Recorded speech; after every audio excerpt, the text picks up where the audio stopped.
Hi, I'm the Tipsy Gypsy, and thanks for tuning into my channel. Today I'm going to do something that I really haven't done a whole lot of. I did one other video on cooking.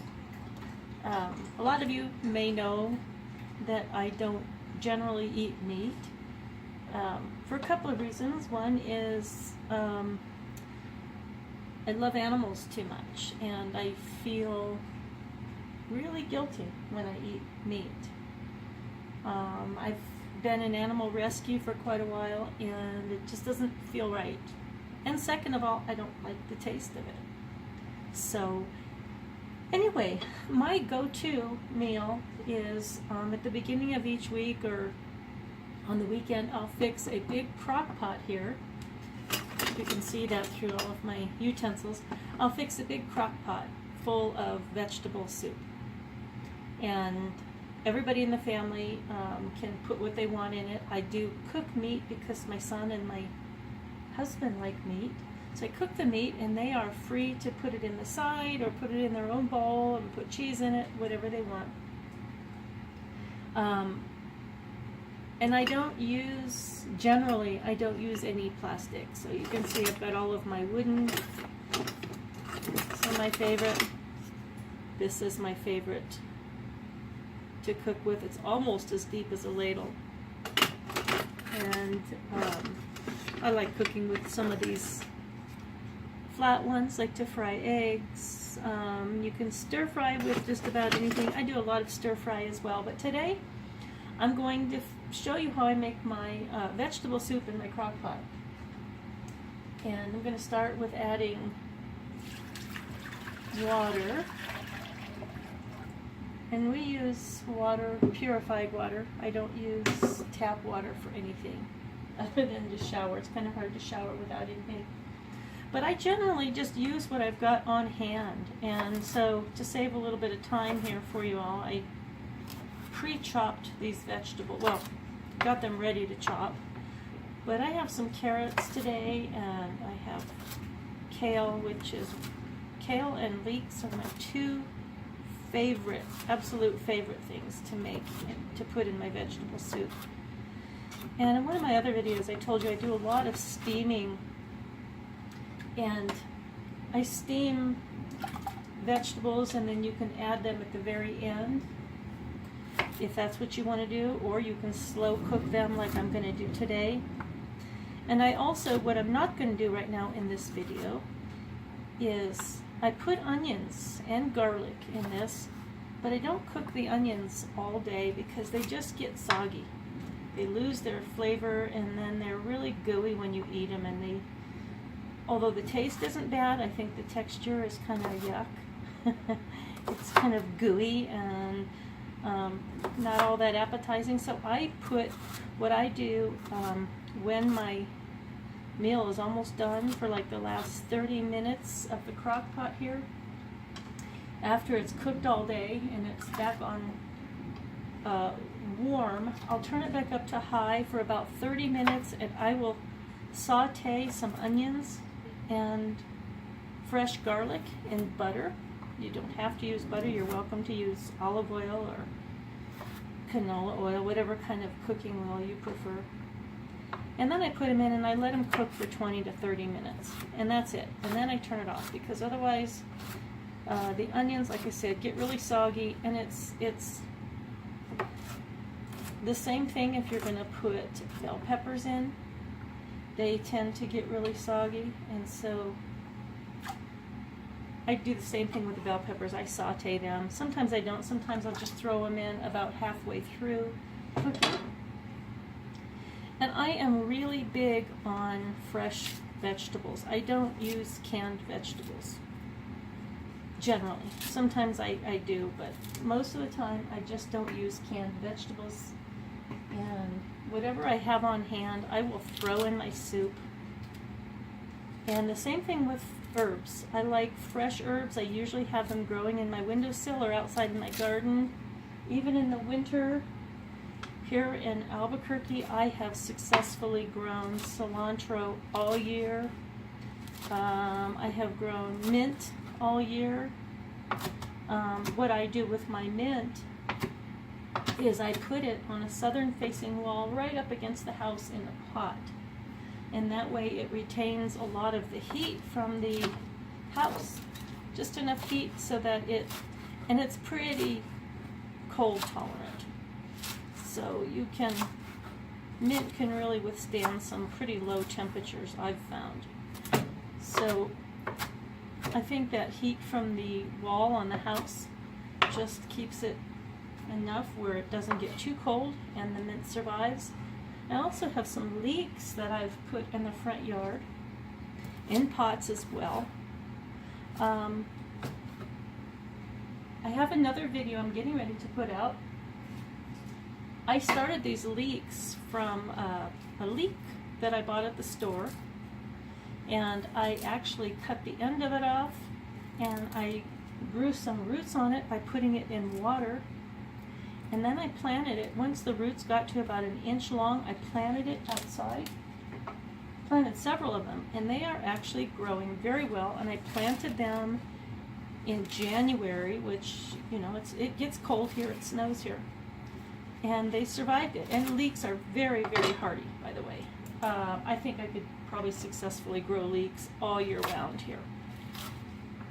And I'm getting ready to do the same thing with carrots. I also cut about 1 inch off of the tip of the carrot, and I put it in water and rooted it, and it's growing outside. But what I didn't do was, we had an unexpected frost this fall, and I did not bring my basil and my, I had several herbs growing outside, and I didn't bring them in, and they froze. So that's why I don't have any fresh right now. So the trick, I think, in vegetable soup, since vegetables in themselves don't produce a lot of, they don't make a real, and they do put some flavor in broth, but I think that as far as I'm concerned, the soup tends to be pretty bland if you don't add seasonings. So when we get around to that, I'll show you what seasonings I use, and I use a lot because I don't put meat in here for flavor, which a lot of people use that meat for flavor and the fat, and I don't do that. So I really have to add a lot of herbs and spices to mine. So what I have today that I'm going to use is mostly dry because, like I said, I didn't have it growing, so I'm just using what I have. And if I see that some of my vegetables are getting ready to go bad in the refrigerator, I usually just make a big old pot of vegetable soup like this.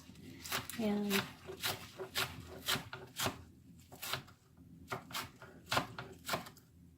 there's nothing better on a cold day than a bowl of soup, and you can sprinkle some cheese in it if that's what you like.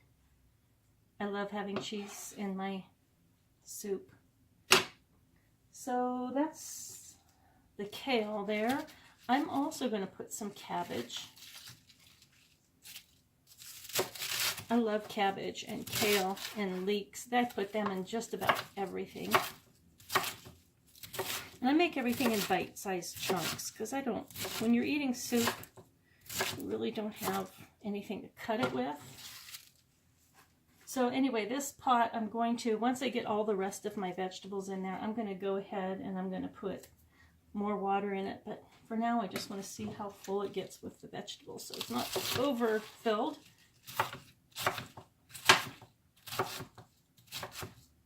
And I'm going to use an ear of corn. I think I'm going to use all this cabbage that I had here. Seems like a lot. Anyway, we had a leftover ear of corn, so I haven't cooked it yet. Here's the corn here. I'm just going to slice down the sides of it with my knife here, and I'm just going to put it in like that.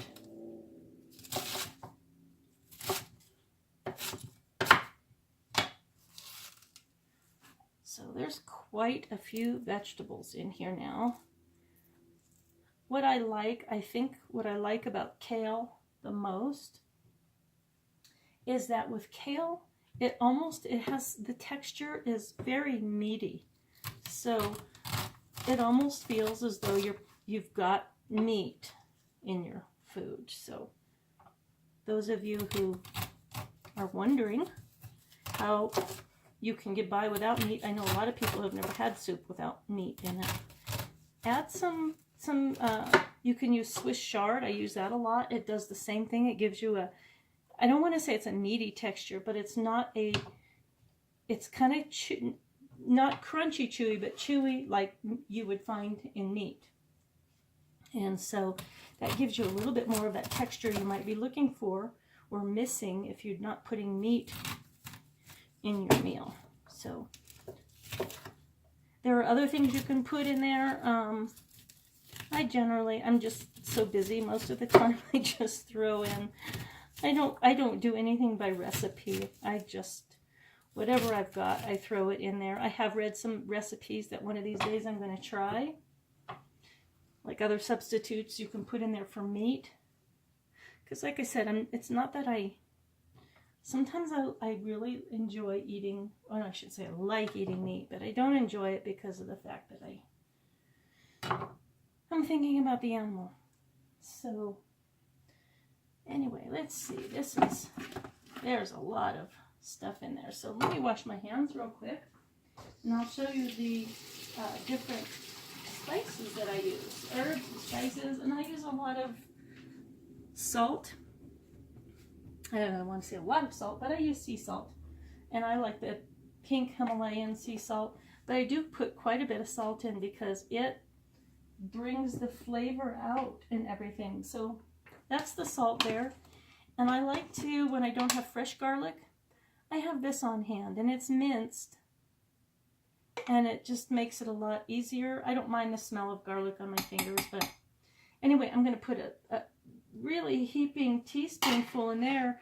And then also, about a half an hour before, like I said, before this is done, I'm going to also saute some in butter. They both have a totally different flavor. They add a different flavor to the soup. The fresh garlic tastes totally different than the garlic that has been sauteed in butter. So they give a different flavor. So it's not, I don't think it's too much garlic, because one adds a garlic flavor and the other one kind of has almost a nutty flavor. Anyway, I put my paprika, and I use so many spices because I cook everything from scratch just about. So I buy the big ones. And this isn't the huge ones. Here's the big ones that you get at Costco or Sam's. But this is oregano. You can use oregano or basil or both. But the more seasonings you put in, the more flavor you're going to have. And I kind of crush them in between my fingers because I think it helps the flavor come out, and especially when they're dry. This is sage, and that was oregano. And I don't put a whole lot of sage because it's got a really heavy, flavor to it. And yes, this is garlic powder, and it too adds a whole different flavor than the other garlic. So you can have garlic several different ways, and it's not, I don't think it's overpowering because they have their own flavor. This is onion powder.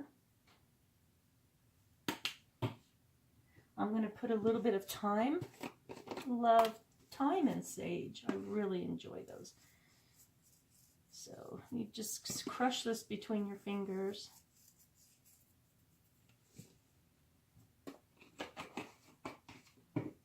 And then parsley. You can see I use these industrial ones because we go through a lot of spices. I don't buy a whole lot of store pre-cooked, prepared foods. So I do a lot of my own. So this is pretty thick here. I'm going to get some water. Hold on a minute.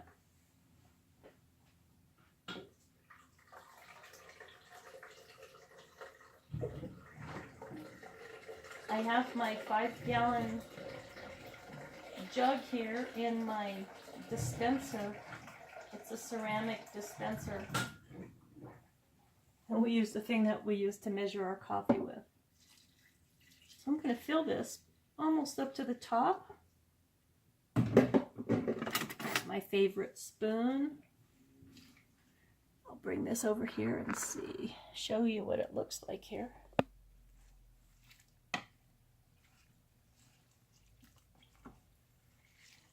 And I will taste this probably in about an hour or two and see if it needs any other spices.